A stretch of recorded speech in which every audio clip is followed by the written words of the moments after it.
ఇప్పుడు మోడీ గారు ఒక నిర్ణయం తీసుకున్నారు మన జమ్మూ కాశ్మీర్లో జరిగిన సంఘటన. దాని గురించి మీరేమంటారు?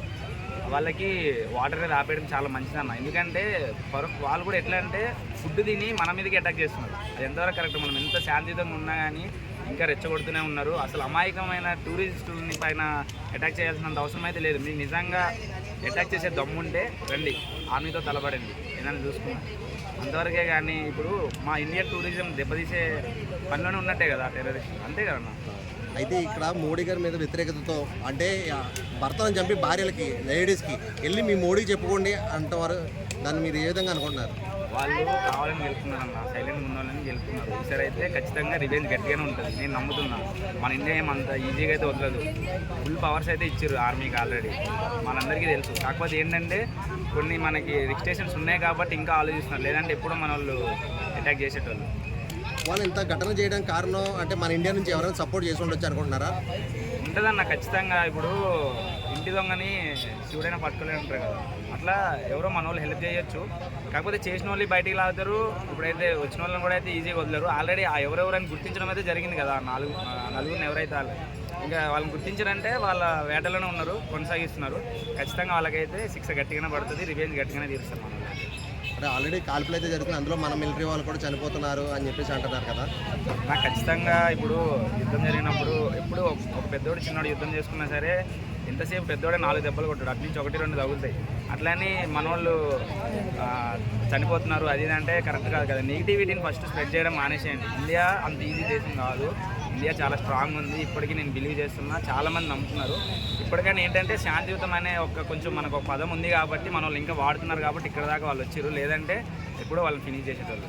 అంటే మీ దేశంలోనే మీరు కొట్టుకుంటున్నారు, మేము బయట నుంచి వచ్చి మేము చంపితే ఏంది అన్నట్టుగా ఒక మాటలు కూడా వస్తున్నాయి. అంటే మనకి ఇక్కడ కూడా మన మణిపూర్లో అయితే ఏంది, బంగ్లాదేశ్లో అయితే ఏంది, మన వాళ్ళు కొట్టుకోవడం ఇది ఒక వాళ్ళకి అడ్వాంటేజ్ అయిందంటారా? ఖచ్చితంగా అన్న. ఫస్ట్ ఇది బంద్ చేయండి అన్న. కులం ఏంది, మతం ఏంది, ఏందన్న ఇదంతా ఇంకా ఇప్పుడు మనలో మనం కొట్టుకుంటేనే కదా. ఇప్పుడు ఒక విలేజ్ తీసుకోండి, మీరు వాళ్ళ ఊళ్ళో వాళ్ళు కొట్టుకుంటే ఏ ఊరైనా వచ్చి అటాక్ చేస్తాడు వాళ్ళని.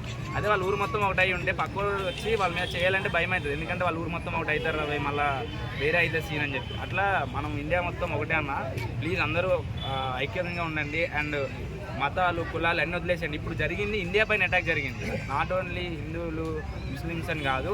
కాకపోతే కొన్ని వాళ్ళు కావాలని మనలో మనకి డిస్టర్బెన్స్ పెడదామని కావాలని చెప్పి ముస్లిమ్స్ వదిలేసి అండ్ హిందువులను అయితే చంపడం జరిగింది. ఇందులో కూడా మీరు చూడొచ్చు, ముస్లిమ్స్లో ఒక అన్న సయ్యద్ అని ఉంటారు, ఆయన పాపం చనిపోయారు. ఆయన ఏందని ఆయన హ్యూమనిటీ చూపించారు అనమాట.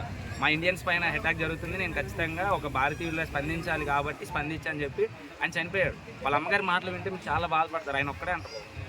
అదే బ్రదర్, కానీ అలాంటి సిచ్యువేషన్లో ఇక్కడ ఉన్న హిందూస్ అందరూ ఏమనుకుంటే ప్రతి ముస్లిమ్స్ని కూడా బయటికి గెంటేయాలి, ఎవరిని ఉండకూడదు అన్నట్టు మాట్లాడతారు. అంటే మన ఇండియాలో ఉన్న ముస్లిమ్స్ అదేలే అన్న, ఇప్పుడు ఒకరు తప్పు చేశారు కదా అని అందరూ కాదు, అట్లని ముస్లిమ్స్ అందరూ టెర్రరిస్టులు కాదు.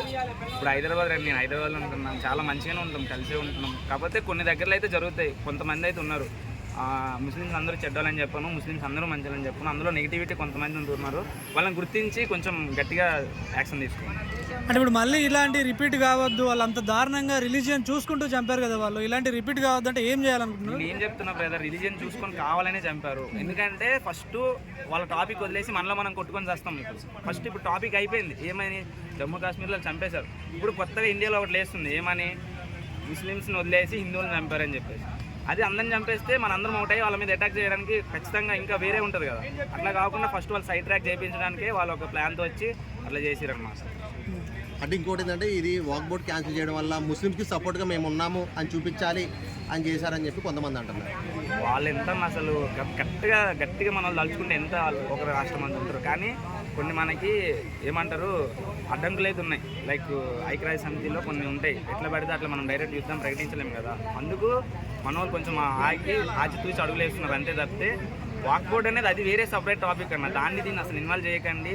అండ్ కావాలనే మనలో మన గొడవలు పెడదామని ముస్లిమ్స్ వదిలేసి హిందువులు పట్టుకొని చంపడం అయితే జరిగింది. అప్పుడు టాపిక్ మారిపోయి మనలో అయితే కొట్టుకుంటారు, అది ఖచ్చితంగా వాళ్ళని మర్చిపోతాం మనం.